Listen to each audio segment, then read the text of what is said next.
This is an iHeart podcast.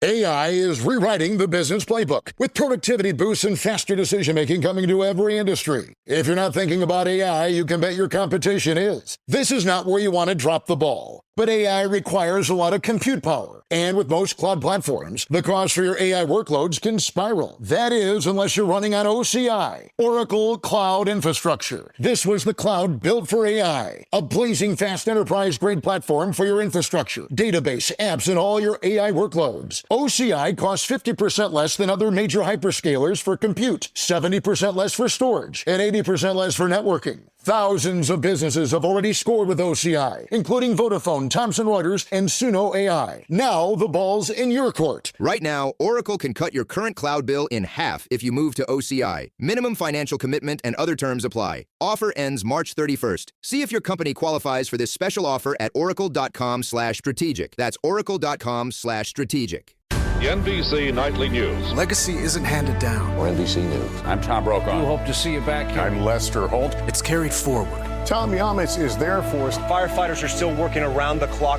As the world changes, we look for what endures. We are coming on the air with breaking news right now. We look for a constant. And from one era to the next, trust is the anchor. For NBC Nightly News, I'm Tom Yamas. A new chapter begins. NBC Nightly News with Tom Yamas. Evenings on NBC. Are you still quoting 30-year-old movies? Have you said cool beans in the past 90 days? Do you think Discover isn't widely accepted?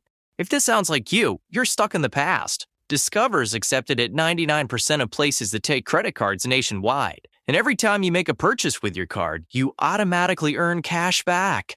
Welcome to the now. It pays to Discover. Learn more at discover.com/creditcard, based on the February 2024 Nielsen report. Run a business and not thinking about podcasting? Think again. More Americans listen to podcasts than ad-supported streaming music from Spotify and Pandora. And as the #1 podcaster, iHeart's twice as large as the next two combined. Learn how podcasting can help your business. Call 844-844-iHeart. Why you keep self-sabotaging your budget and how to stop. Welcome to the Frugal Friends podcast, where you'll learn to save money, embrace simplicity, and live a richer life. Here are your hosts, Jen and Jill. Welcome to the Frugal Friends podcast. My name's Jen. My name is Jill. And today we are sharing a rerun of episode 273. So if you have not been with us since then, it's going to be new to you. And if you have, well, then this might be helpful information if you found yourself self-sabotaging. If not, then just turn it off.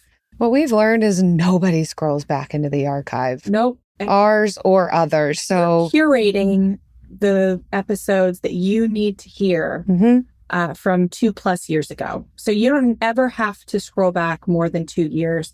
We're going to curate the best steps for you. And this is one of them. But first, this episode is brought to you by the perfect sweatshirt. It's got everything you need. It's got the hoodie. It's got the zips. It's oversized and comfy. We're not trying to be more than we are, but we are trying to get exactly what we need. And that's kind of like our budget spreadsheet. Keep going. Keep going. You've got it. We've got a mobile optimized spending planner spreadsheet that can be all yours. frugalfriendspodcast.com/planner. And it's just like the perfect sweatshirt, right? It's no more, it's no less. We're not trying to be super fancy. Where are we actually going? Probably just the grocery store. And yet it has everything we need, from debt payment tracking to being able to just see your spending at a glance. It's got a cost benefit analysis. Opportunity cost calculator. Yeah, that's another way of saying it, where you can see what else could I do with this money. It's a great thing to be able to ask yourself when you're at the store, and you can do that in this spreadsheet, again, because it's mobile optimized. You can access it easily from your phone, just like your sweatshirt is easily accessible, and you can keep your phone in that nice sweatshirt. So the perfect sweatshirt like the perfect budget planner. frugalfriendspodcast.com/planner. In the essence of self-sabotage, I told Jill to not write down her sponsor segment. Good. And I guess that was outside sabotage, but I did see what we come up with on the fly. I also came up with mine on the fly. Mm-hmm. But you often do that. The next one on the 6th. So, but we really do believe in that, the spreadsheet. We think it's helpful. It's inexpensive. We absolutely do. We just don't always believe in ourselves. And actually, we're running a sale on that soon. Get our Friendletter, frugalfriendspodcast.com, and you'll have access to any sale codes. We also did not look up. We knew that there would be some kind of discount when we said this the last time. And instead of pausing and going to look up what that was before we hit record on this, we decided not to. No, we're going to self-sabotage ourselves. We're going to make you sign up for our newsletter so you can get the code. Because if there's anything that you can expect, it's that we're always going to self-sabotage ourselves, right? But here's how to stop doing that. Learn from us. Here's how to stop doing it with your budget. This first article comes from The Motley Fool and titled 6 Ways to Stop Sabotaging Your Finances, although they actually go into 6 ways that you are sabotaging your finances, or we are sabotaging. I'll say we, because I'm not trying to point fingers here. I'm a part of this. It's, I fall victim to the holiday spending. So it's going through what are some of the things that kind of interrupt our best laid plans, but then what can we replace it with? So we'll go through all 6. The first thing that we can do to sabotage our financial goals and best laid plans is not having best laid plans. You know it. It's called not budgeting. So, and they reference a Debt.com survey that showed that 33% of Americans do not budget their money, although 93% believe that everyone should. So you've got a bit of a gap there. And honestly, I would imagine it's higher than that. Although 33%, that's a lot of people. And then even when we do set a budget, whether or not we're looking at it, paying attention to it, following it is a whole other ball game. You know, we also describe budgeting as a spending plan. So if that's a more approachable term for making a plan for your money, then sure, call it whatever you want to call it. But we're not going to do very well if we don't actually know what we're doing. If we've not assigned a task for our money or know how much is coming in or going out. So instead of not budgeting, we could try creating a spending plan, creating a budget, and viewing it as a tool in order to meet our goals. Again, Jen mentioned a few different episodes that you could queue up if this is your particular area of sabotage to your finances, is just like not doing it, not having the motivation, feeling like it's going to be strict and stringent, all of these things that kind of rail against this thing that we know we should be doing. Look at some different alternatives to maybe what you have in mind as what a budget looks like. It does not have to be a strict spreadsheet that details things down to the penny. There is so much freedom and flexibility in this, but having some sort of plan is going to help us not sabotage. Yeah, and it doesn't have to be a restrictive plan. You know that we love to make a guilt-free, values-based budget. I think, so this leads into number 2. The second self-sabotage is building an impossible budget. I know this was my problem because I looked at numbers on a screen and I wrote them down and I said, this is the perfect budget. This is what I should be spending on this is what I have to spend on this. And so this is what I should have left over. And this was a budget for an ideal person, not a budget for me, not for where I was at. And so doing that and failing at it month after month led me to stop budgeting. And so I was trying to create these impossible budgets, which just led me to not budget at all. And so I think those two can go hand in hand more than we think. And the thing to do instead is to create a flexible budget, we see them so like, we hear zero-based budget and, 50, 30, 20 budget. And we think we have to stick to these things, these models that other people have made, when really you just want to have a plan for your spending. And life always finds a way to interrupt your best laid plans. And so finding ways to navigate that. We had I forget which challenge it was that we did in the membership, but I think it was for goals that we had people identify okay, there are going to be roadblocks for you, creating these habits to get to these goals. Think of them now and think of ways you can go around them. Just anticipate them. Think of them now. If you go back and look at your last 90 days of transactions and look at the ones that you wish you hadn't made, that's a roadblock. Look at that and figure what was something that I could have said or done differently so that I could have avoided spending this money that I really didn't want to spend. So just do that in advance. Yeah. And this next one is kind of connected to that idea of what you're saying, Jen. Another area that we can sabotage ourselves is not saying no. It's kind of like a double negative, but the inability to say no, usually, to both ourselves and others. I can really identify with this one, particularly when it comes to something that seems really fun. If you throw a fun activity at me, it is very hard to say no to myself or others. And I'm not advocating for deprivation here, but I think this is an area that can really truly sabotage what we've said we wanted to do. And it doesn't have to. I have tried to challenge myself to find a way to be able to say yes to whatever is exciting me, but no to the interruption of financial goals that it might mean. So for instance, there have been many times when it's not difficult to try and get me to go out to eat. Cooking sometimes feels overwhelming, and I like going out to eat, but some weeks it's not in the meal plan. It's not in the spending plan. It's just not there. But there are many times where Eric is very successful and just, hey, let's go hit up a happy hour. Let's go, I got to run to Lowe's. But it, of course, ends up taking 2 or 3 hours instead of the 15 minutes he thought. And now I'm hungry. And so, yes, it's easy for me to say, yes, let's go out to eat.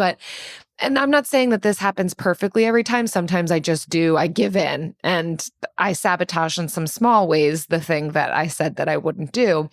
But I have found in some conditions this happy medium where I'm able to kind of create that pause of, ooh, I'm excited about that. I don't have to deprive myself of the entire thing, but what is a good negotiation here? What's a good compromise? And so there have been times where, okay, yes, I would love to go out, but let's eat the dinner that I've prepared and just go have a drink out. Or let's eat here and let's just get out of the house. Let's go on a scooter ride. Let's go on a walk. Let's go do whatever it is. It doesn't have to be that I don't do something or I don't have fun, but it doesn't have to mean that I'm spending a ton of money that I didn't plan or want to spend. And that's also connected to what we talk about regularly of values-based spending. And so the kind of what to do instead here, in that when we recognize that inability to say no to ourselves, I think the biggest piece, and they reference this in the article, is creating a pause.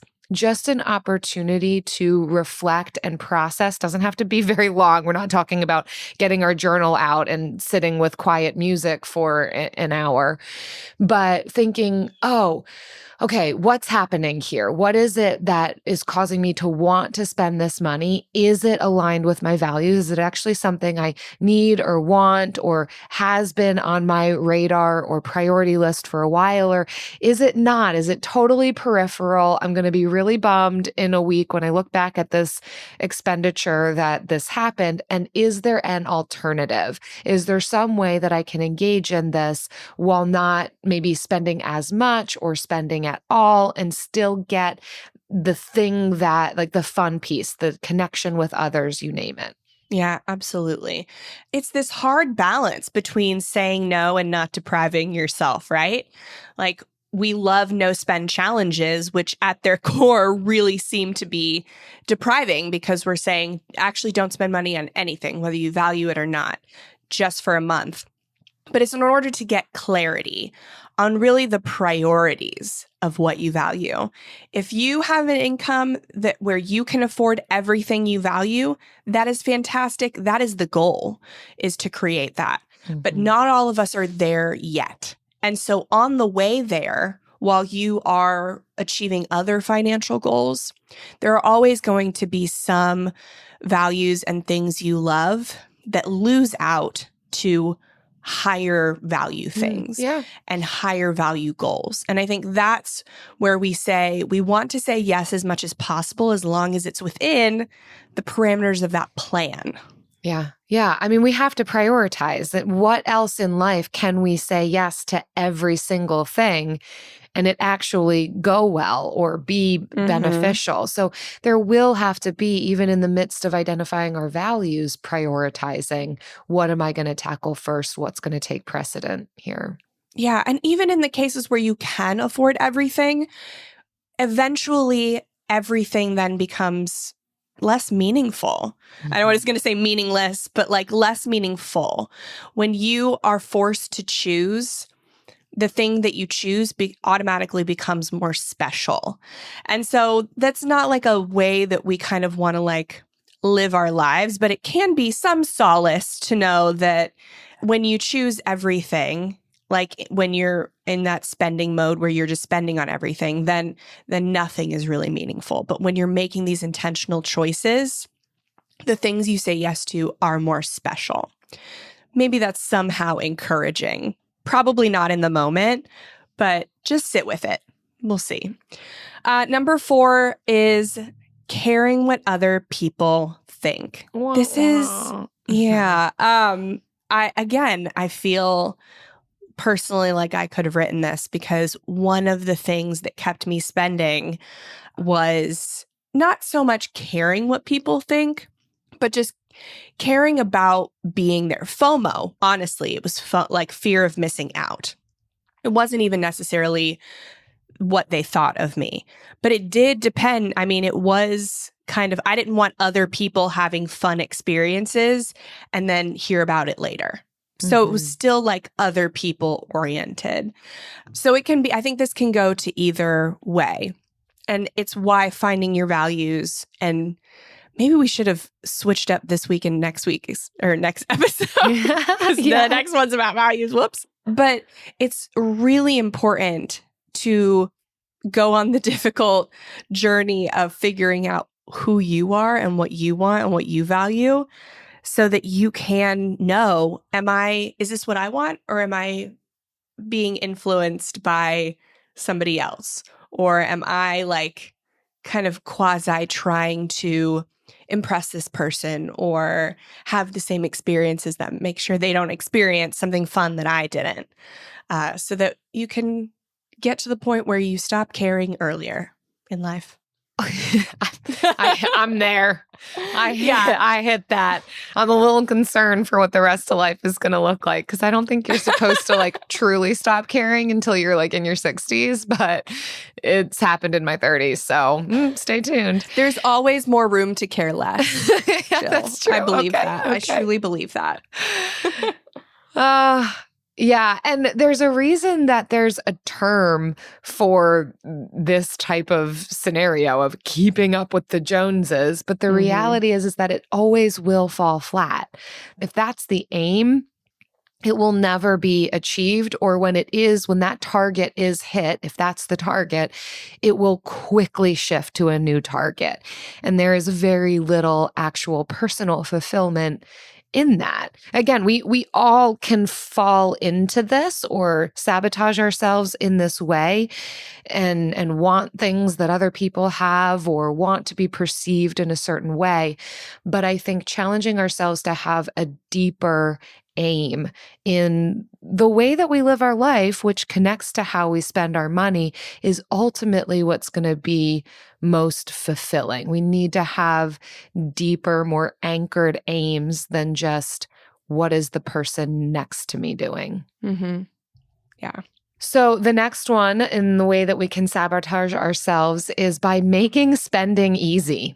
Really just not having many boundaries or parameters or barriers to spending, and I'm talking primarily impulse spending, because we all spend money and no part of us is advocating for never spending and never buying things and never doing fun stuff. But when we don't have many barriers in place or tethers on our ability to spend, again, it lowers the barrier to entry for some of those impulse purchases. And this can happen to any one of us. And the article kind of references this example. This might not be for everyone, but helpful to kind of understand when we have our debit cards or credit cards already entered into whatever website, whether it's Amazon or a place that we regularly schedule or shop at online. It already has that information. We don't have to go find our credit cards or type it all in again. It's just, put it in the shopping cart and one click buy and done. That can make it really easy for us to late night when all of our decision-making fatigue has caught up with us and our guards are down and we're just scrolling and buying and scrolling and buying. And so if that's you, one of the things that can be done is, first of all, not make it so easy to get to those sites on your phone. So if that's like a late night thing that's happening, instead put a block on those. Maybe don't have those apps downloaded on your phone, or find some way to interrupt your habit of picking up your phone after 10 p.m. and scrolling those sites, and all of these habits are going to need to be replaced with something. It's not a matter of just cutting it out. It's what am I going to do instead? And so could there be a game that you play on your phone instead of shopping? Could there be a book that you read instead of shopping? Find other things that are going to keep you entertained rather than just the shopping piece. They also reference in this article paying cash. That for me is not the answer. It could be for you. So I'm mentioning it because for some people, it feels like a bigger barrier to have to spend cash on something. They actually feel it coming out of their wallets in that way. For me, when I spend cash, I just feel like, oh, there's no log of this. It's fair game. Spend it however you want to, because you're never going to see it again.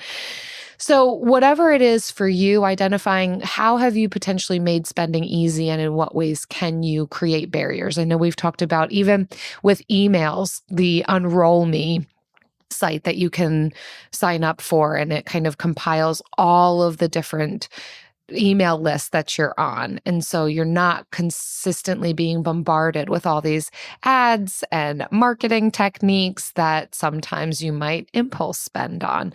So there's all sorts of technology and things that we can implement ourselves to interrupt this kind of thoughtless, mindless impulse purchasing. Yeah. No spending after 9.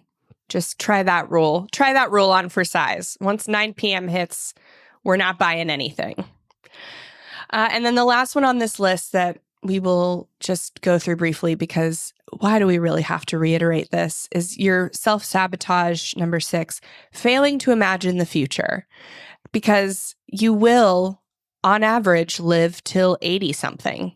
And on average, you will only work until 63. So the average person, and I know Mom said you're special, but she was probably average too. And you're probably all average. So like just plan to live into your 80s, plan to retire in your 60s. No one's pointing fingers. We are all I'm average. looking at myself, like I can see myself in the video camera as I say this, and I'm looking at myself and saying, "You're average, Jen." So stop thinking you're going to die in your 50s. And so just save. You need to, and the point of that is that you need to be putting savings for retirement into your plan. If you are old enough to be able to queue up this podcast and listen to it with the attention span to listen all the way through, then you are old enough to invest for retirement. And that's absolutely you are. Even if you're not 18 yet, there's still ways that you can start doing that. So yeah, it is never too early. You save money on retirement the earlier you start. So if you're really looking for ways to save money from this podcast, here's a good one. Start investing earlier. Yeah.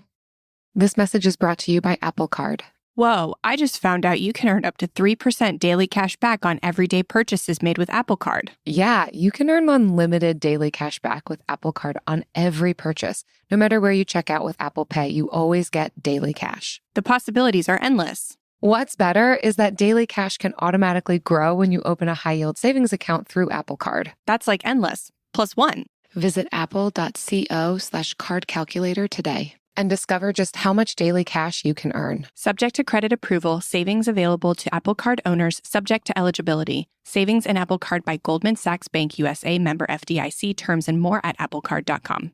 Ryan Reynolds here from Mint Mobile with a message for everyone paying big wireless way too much. Please, for the love of everything good in this world, stop. With Mint, you can get premium wireless for just $15 a month. Of course, if you enjoy overpaying, no judgments, but that's weird. Okay, one judgment. Anyway, give it a try at mintmobile.com/switch. Upfront payment of $45 for 3-month plan, equivalent to $15 per month required. Intro rate first 3 months only, then full price plan options available. Taxes and fees extra. See full terms at mintmobile.com. Trust isn't just earned, it's demanded. Whether you're a startup founder navigating your first audit or a seasoned security professional scaling your GRC program, proving your commitment to security has never been more critical or more complex. That's where Vanta comes in. Businesses use Vanta to establish trust by automating compliance needs over 35 frameworks, like SOC 2 and ISO 27001. Centralize security workflows, complete questionnaires up to 5 times faster, and proactively manage vendor risk. Vanta can help you start or scale your security program by connecting you with auditors and experts to conduct your audit and set up your security program quickly. Plus, with automation and AI throughout the platform, Vanta gives you time back so you can focus on building your company. Join over 9,000 global companies like Atlassian, Quora, and Factory who use Vanta to manage risk and prove security in real time. For a limited time, our audience gets $1,000 off Vanta at vanta.com/special. That's VANTA.com/special for $1,000 off. There's a moment every parent remembers. The day their child takes off on 2 wheels. With Guardian Bikes, that moment comes as early as 2 years old, and with less stress and frustration. These bikes are built just for kids. Lightweight frames, low center of gravity, easy-to-use brakes. Everything about Guardian is designed to help kids ride confidently, often in just 1 day, no training wheels needed. And because Guardian bikes are designed and assembled right here in the USA, you know they're built to last. With care in every detail. Their patented Sure Stop braking system stops both wheels with a single lever, helping your child stop safely without tripping forward or losing control. Right now, save hundreds when comparing Guardian to its competitors at GuardianBikes.com and get a free lock and pump when you join their newsletter, a $50 value. Visit GuardianBikes.com today to save and help your child learn an essential life skill safely. Guardian Bikes, built for your kid and for the memories you'll never forget.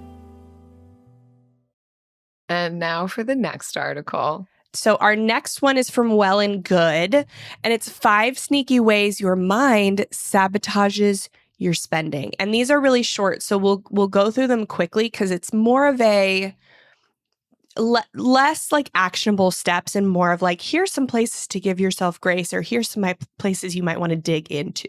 Mm-hmm. Yeah. And my disclaimer is, first of all, the word sneaky in this title, I have to disagree with. Like, none of these are that sneaky, and you'll kind of see why as we go through them.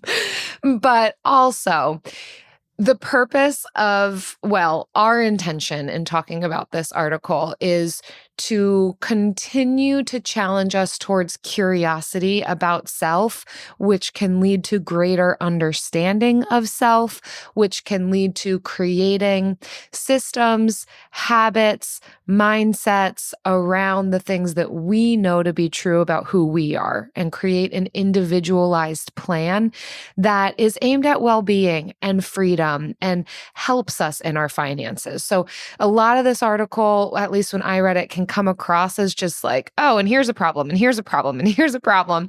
The titles are abrasive. I will say that. I felt offended. Right. Without much way of like, okay, but what do we do about this? Yeah. And so that's where we, your fellow frugal friends, will kind of fill in the blanks. But I think some of these are worth noting because we are whole people. And a lot of these mental, emotional, relational things that are identified in this article are accurate. While coming across abrasive, it's worth identifying them so that you could take a deeper dive on the things that feel relevant for you and how understanding that more might help you in your financial decisions.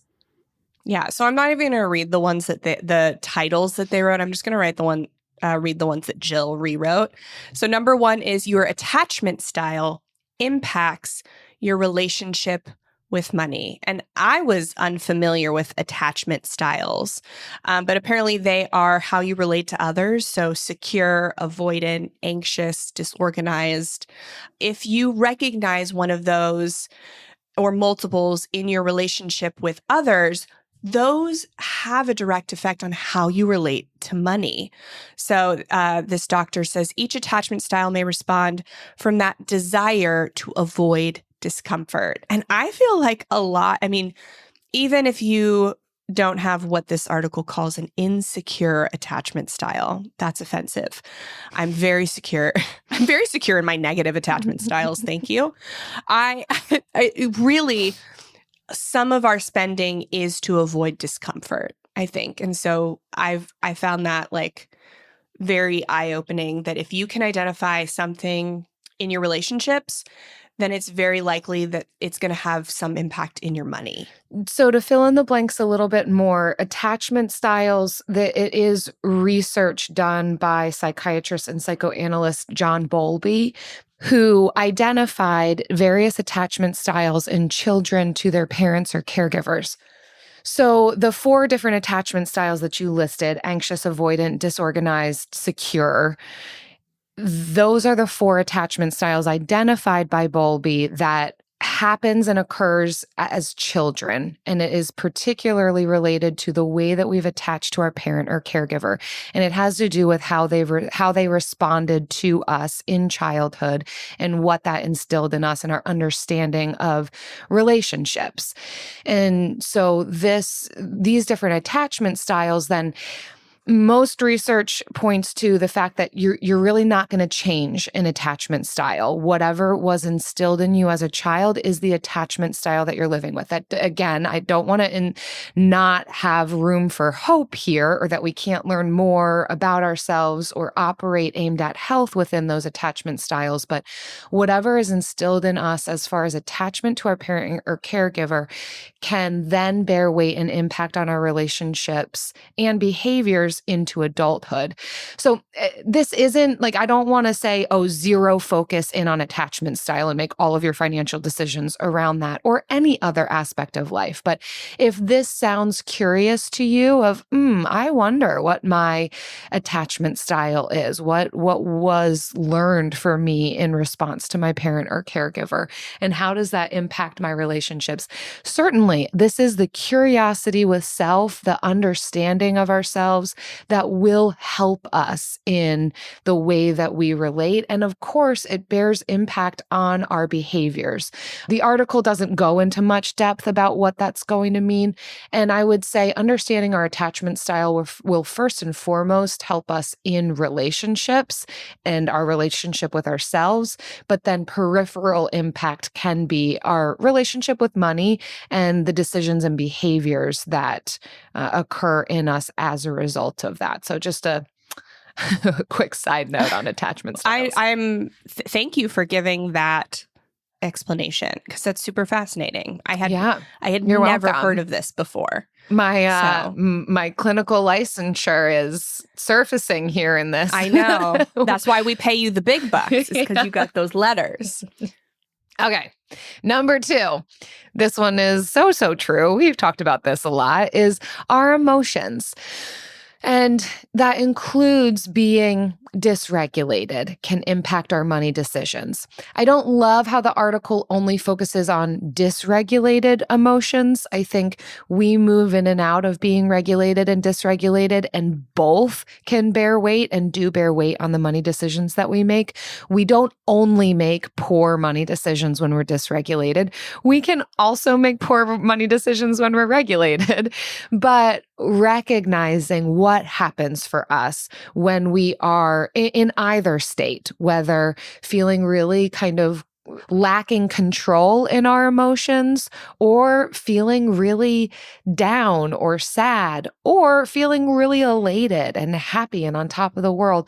All of these things can impact what we choose to do with our money. We've talked about this in depth, so I'm not going to say much more than that, other than it's worth looking at and maybe even keeping a journal, keeping a log, recognizing, oh, when I'm feeling this way, here's what I'm likely to do. Is that beneficial for me? Great. Let's keep doing that. Is it not? What could I replace that with? Absolutely. Number 3 is neurodivergences that need to be considered. So that's an umbrella term for all variations, including ADHD, autism, Asperger's, dyslexia, epilepsy, hyperlexia, OCD, Tourette. So a lot. All right. And there are a lot more people that have neurodivergences, whether even slightly, that do impact how you budget, and you don't even realize it. And so I think that's one of the important parts of really figuring out yourself and doing kind of that deep work, so that if you have kind of tendencies towards one of these, even if it's undiagnosed, but maybe you just see something. And I'm mostly talking about ADHD. I think there's a lot more people that have that just because of the, environmental, environmental situation is just so ripe for creating that. I think a lot of people kind of can tend towards that. And so learning from that and giving yourself grace in the way you budget. It doesn't mean you can't budget. It doesn't mean you are incapable of budgeting. It means you should budget differently. And a lot of that means a little bit more flexibility in your budget. And I think all of us need more flexibility in our budget, but just definitely having more grace for yourself if you do tend towards one of these divergences. Yeah, whether neurodivergent or neurotypical, it's important to understand our personal makeup and the way that we make decisions, the way we view the world around us, how that impacts our behaviors. It's important for all of us. And I think giving the permission to create, particularly when we're talking about finances, a system that includes and recognizes those aspects of ourselves, not trying a one size fits all, because one size does not fit all. I think t-shirt companies are recognizing that now. Amen. And so whatever you know about yourself, not putting that aside and trying to make a round peg fit into a square hole, but incorporating incorporating that? How does my knowledge about whatever it is that I know about myself, whether it's one of the neurodivergences that Jen listed or something else, or not even under that category, whatever, we're all humans. And so what does that inform me about how I can be kind to myself in my approach to finances, while also not ignoring it, right? Not going to either extreme of, oh, well, because of this, I'm not capable at all, or because of this, you name it. It could go in either direction, but utilizing this knowledge and information to inform and create systems that are kind to you around finances. And next, number 4 is our own manipulation of ourselves is one of the things that can lead to sabotage of money. I don't love this terminology. Like, I don't love the term manipulation. I'm not saying it doesn't exist, but it sounds quite negative that we're like manipulating ourselves. I don't think a lot of it is on purpose or is like maniacal or negative. Yeah. But I think maybe a better way to define this would be what's realistic or not realistic. In what ways are we maybe thinking something is going to happen? This might be like fantastical thinking versus what's reality, or creating something. I know that we mentioned in that first article, creating something that's completely unrealistic, not something that's possible for us or desired even.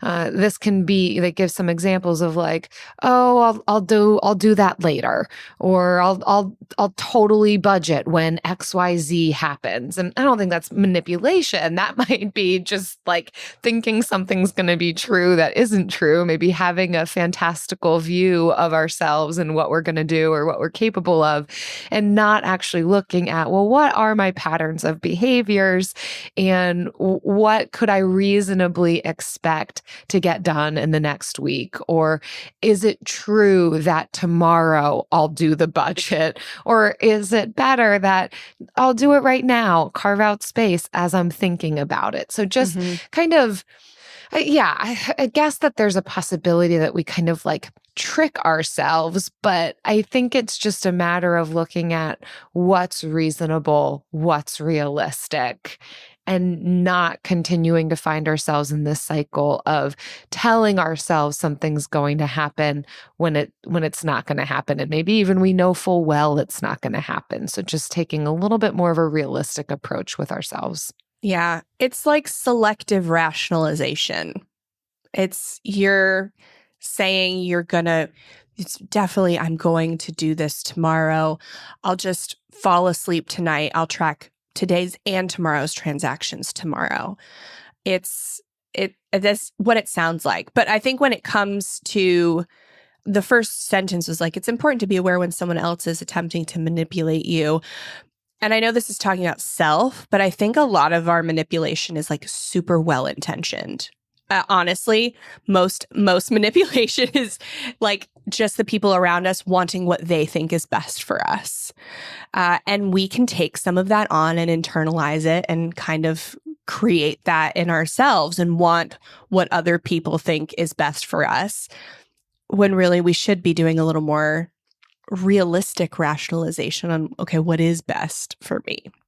So just a little addition to that.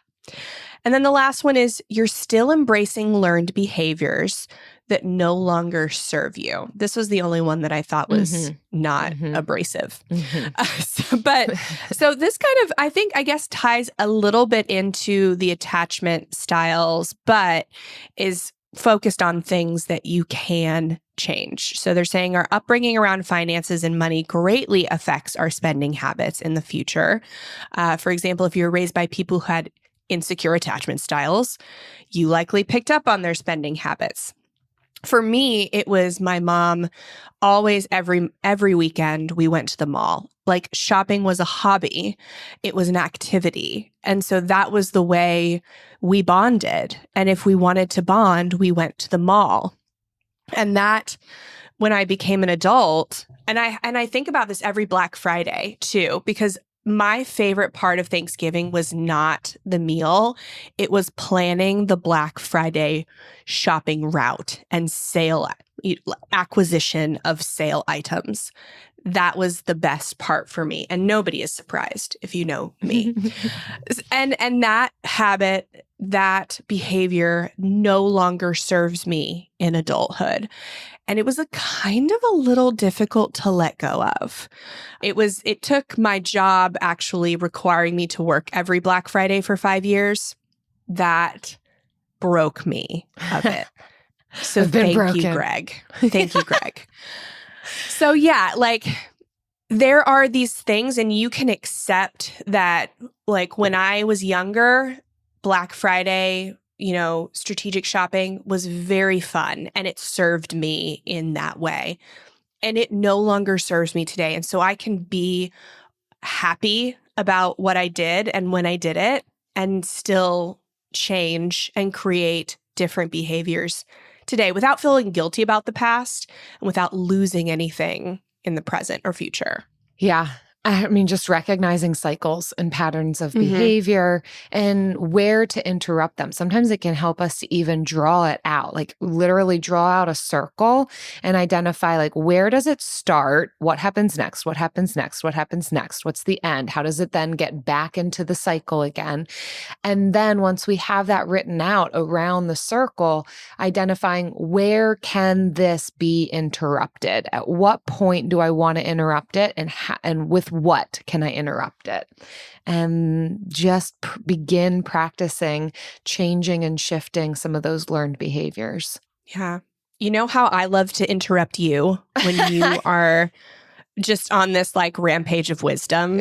With something that doesn't need to be shifted or changed. The bill of the week.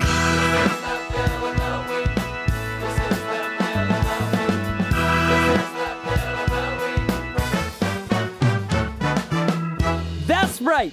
It's time for the best minute of your entire week. Maybe a baby was born and his name is William. Maybe you paid off your mortgage. Maybe your car died and you're happy to not have to pay that bill anymore. Duck bills, Buffalo Bills, Bill Clinton. This is the bill of the week. This is Tim from Florida, and a few months ago I applied to have my PMI removed. So my house had gained quite a bit of equity in the last housing bump. So this past month was the first month that I didn't have to pay PMI on a fairly new mortgage. And so that's $120 a month. But I'm going to continue to just keep paying it against the principal. So $120 additional onto the principal over the life of the loan will be another $74,000. So I'm pretty happy about that. Thanks. Yes, Tim from Florida. This is amazing. Well done. Yes. I mean, that PMI, that's one of those things that once it's rolled into your mortgage, many people can forget about. But the fact that you remembered it and you were able to get rid of it, it sounds like before when you thought you could because the value of your home increased, which is amazing. So that's something, there's just a tip for all of us. Hashtag housing in Florida. To be everywhere, really. Yeah, to take a look at. But then how wise of you to keep paying what you were used to paying towards your mortgage and applying that, what you were paying to PMI, to the principal instead, and the difference that's going to make for you in the long run. That's just... You've just hacked some housing right there, Tim from Florida. Well done. Yeah. I love this because PMI, especially right now when it's not advantageous to refinance, but so many housing values have gone up to where so many people can get PMI off. And you can make the decision. I can either like stop, buying lattes and save $120 a month, or I can just look at this one simple thing that I didn't even know existed or that I could remove and just take it off, and I can buy all my lattes and save the same amount. and not think about it. It's so easy. And I will say that sometimes you will have to pay for an appraisal to do that if you're not refinancing. Honestly, it's a lot cheaper. It's like $500 versus closing costs for refinancing, but you would make that out ideally if the interest rates weren't crazy. So if you think your mortgage has gone up, check Zillow and then take a little bit off of that because Zillow is very generous. See if you have that 20% equity. I think they might require maybe just a smidge over. They'll automatically take it off, I think, at 25% of the loan paid off. But that doesn't necessarily mean you have to pay off 20% of the loan to get PMI removed. You have to have that 20% of equity. So if your house price has gone up, check it. You may be able to get PMI off and have those lattes. Love that. If you are listening and you're similar to Tim from Florida, just hacking housing and getting rid of PMI and paying down principal, or you're like Jen, who is just concerned about getting her lattes and no one yelling at her. Thank you. Whatever your bill is, send it to us. Really, truly, we've ripped through a lot of our bills now and we need more. So frugalfriendspodcast.com/bill. Leave us your bill. You won't be waiting in the wings for 6 months anymore. Yeah, this is not something we thought about when we went to 2 episodes a week. This was an oversight, and we need your help. We need your bills. We do need your bills. And now it's time for the lightning round. There's a moment every parent remembers. The day their child takes off on 2 wheels. With Guardian Bikes, that moment comes as early as 2 years old, and with less stress and frustration. These bikes are built just for kids. Lightweight frames, low center of gravity, easy to use brakes. Everything about Guardian is designed to help kids ride confidently, often in just 1 day, no training wheels needed. And because Guardian bikes are designed and assembled right here in the USA, you know they're built to last. With care in every detail. Their patented Sure-Stop braking system stops both wheels with a single lever, helping your child stop safely without tripping forward or losing control. Right now, save hundreds when comparing Guardian to its competitors at GuardianBikes.com and get a free lock and pump when you join their newsletter, a $50 value. Visit GuardianBikes.com today to save and help your child learn an essential life skill safely. Guardian Bikes, built for your kid and for the memories you'll never forget. Run a business and not thinking about podcasting? Think again. More Americans listen to podcasts than ad-supported streaming music from Spotify and Pandora. And as the #1 podcaster, iHeart's twice as large as the next 2 combined. So whatever your customers listen to, they'll hear your message. Plus, only iHeart can extend your message to audiences across broadcast radio. Think podcasting can help your business? Think iHeart. Streaming, radio, and podcasting. Let us show you at iHeartAdvertising.com. That's iHeartAdvertising.com. All right, so today in the vulnerability lightning, pew, pew. How do you divert yourself away from self-sabotaging behaviors? Let's give the people some real world actionable tips. Let's give them something to talk about. Let's give them something to do. Okay. And yours is good, Jill. This one took a lot of thought for me. I really had to think through like what could be my self-sabotaging. And I did mention this already, but this is true for me. Bears repeating. Yeah, I do pause. I have kind of formed so much of a habit of this that I don't truly hardly notice it anymore. But if I think about my behaviors, I pause when it comes to spending.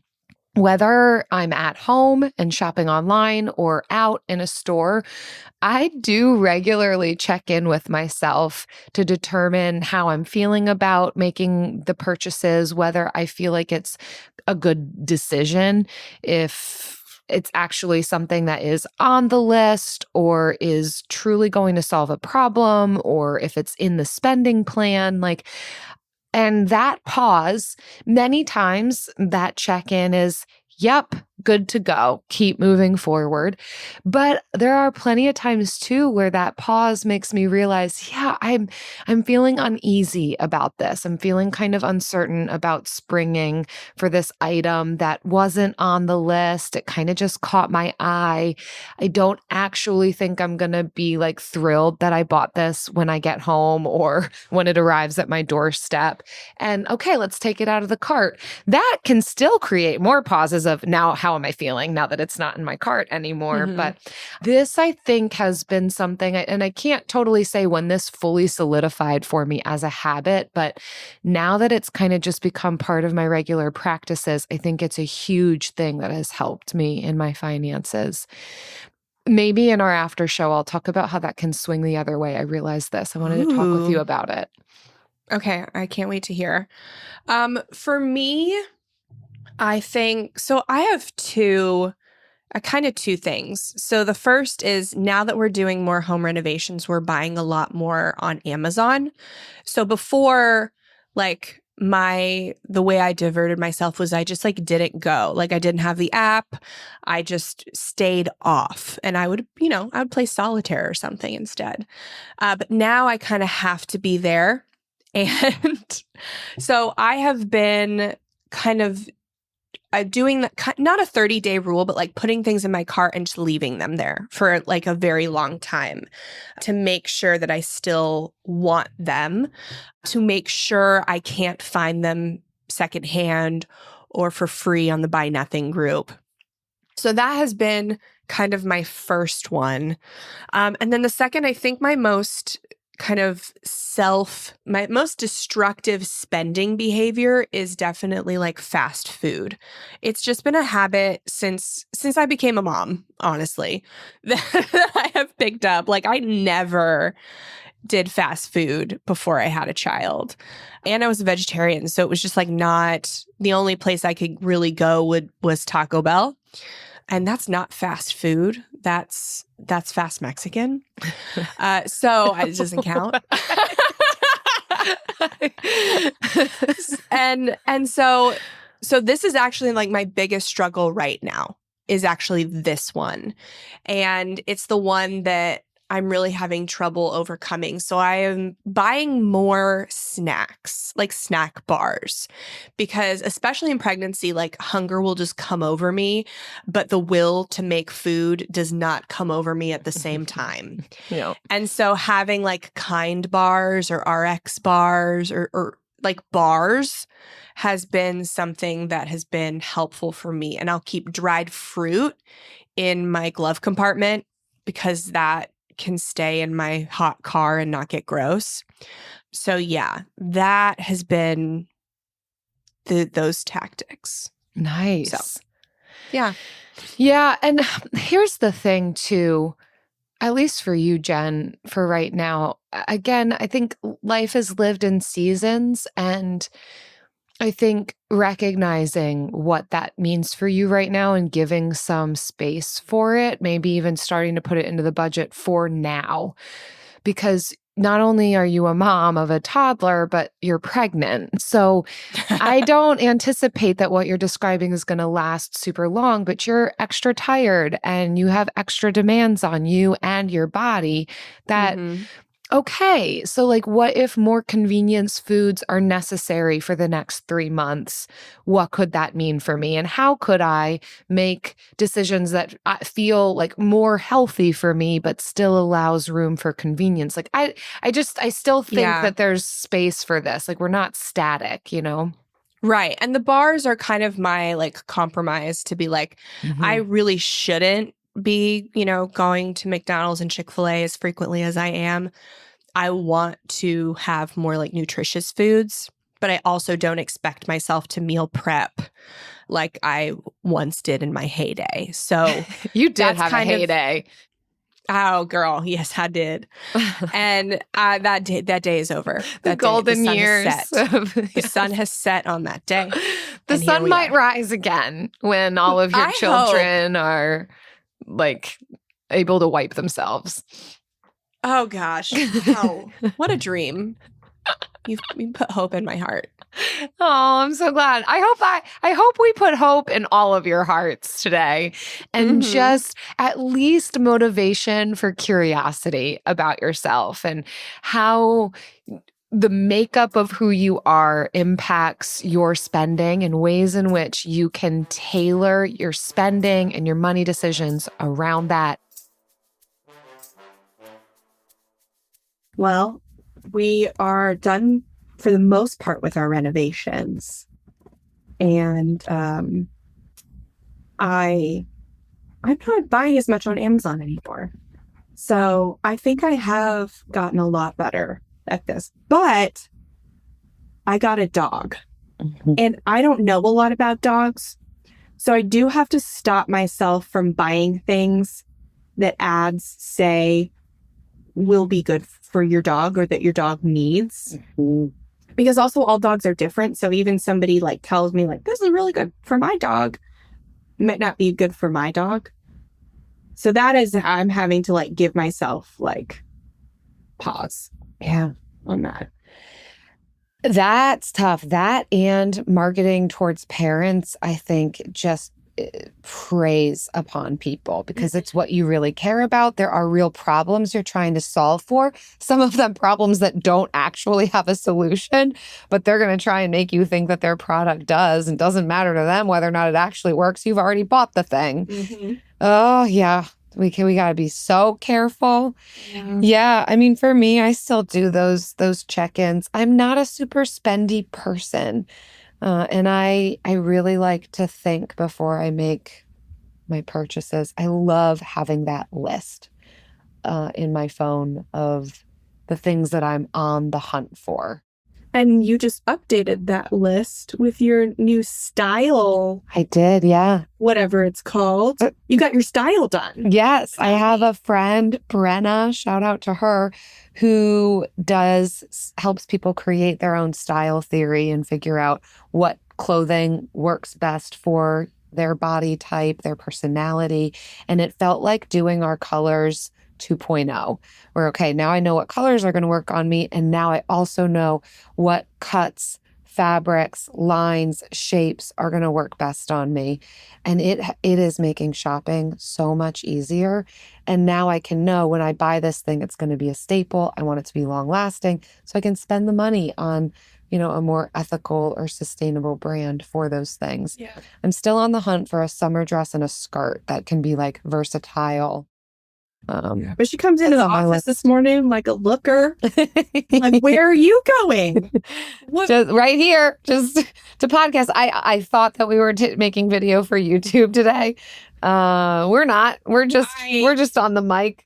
My 2-year-old got some kind of schmutz on my shirt, so there was no way. I already came not ready to record. I mean, you look great. You got earrings on. Your hair's done. Yeah. Well, I wanted to take pride in my appearance. Yeah. I'll never be this young again. Right? So I know, I'm really starting to embrace that. Right.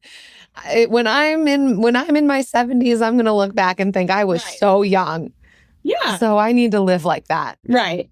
And if you need to live like that on a budget, thank you for listening. We hope you'll continue to listen. And if you liked the podcast, I think you'll like our book, Buy What You Love Without Going Broke. It is available wherever books are sold and at your local library. And our friend Sage Comstock, who I recognize, who we've never actually met, but I recognize Sage's name as a longtime listener, had this to say: 5 stars, financial literacy with a mental health spin. This book was so refreshing for me. It's a book about finances with a focus on mental well-being. This would be a great book for beginners who are just beginning their financial journey and more experienced money managers that may be feeling ashamed or looking at money from a place of fear. This book really shines compared to other financial books because the authors call out how our own psychology and commonly held beliefs about money can complicate money management, self-sabotage. Yeah. The authors give them give themselves space to discover their journey with finances in a non-judgmental way, which encouraged me to do the same with my own journey. Then they provide actionable steps to manage money with the confines of your own psychology in a way that promotes financial and mental well-being. I've been listening to Jen and Jill's podcast for years. Their teachings have helped me turn my financial picture around without the guilt or self-flagellation that too often comes with managing money. This book is a fantastic culmination of their expertise. Thank you, Sage. Sage, that's awesome. Thanks for getting the book. Thanks for your review. Thanks for being a longtime listener of the podcast.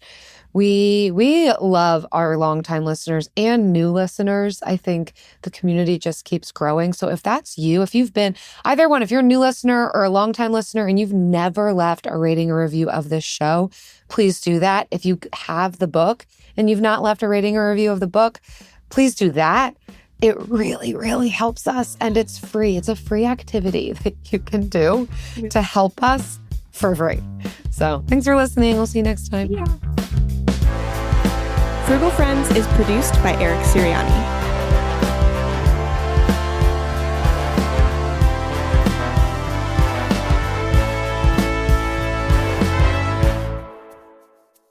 Oh, wow. Okay. So normally we're recording episodes like a month in advance, but the last couple of weeks we've been backloading interviews. So this episode actually comes out in 1 week. We're just 1 week away. 1 week away. And so much is going to change. You are going to be anything you want to say. Oh, gosh.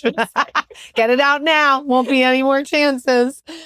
Well, it'll still be relevant. Usually when we say things, by the time they come out, it's like, wow. Somebody else said that 10 times over. Other than the big change of you're gonna be home with Kai for the summer. So be a stay-at-home mom. No, we're still running the business, but you will be primarily home with him through the summer. My mom told somebody that I was a stay-at-home mom. And we keep laughing about that. We keep saying that. Somebody, and the only reason I know is she was standing next to her coworker, and a new coworker came in and was like, "Oh, what does your daughter do?" And my mom said, "She's a stay-at-home mom." And the person she's standing next to was like, "Your daughter is a published author and has a podcast and teaches personal finance." And my mom thought that was funny, that she had like come in. She did not think it was funny that she herself thought I was a stay-at-home mom. That's not what she told me the story for. Which is wild to me hearing you describe this, because your one child is in school, your other child is in daycare, and you come to the office 5 days a week to work on the business that we co-own.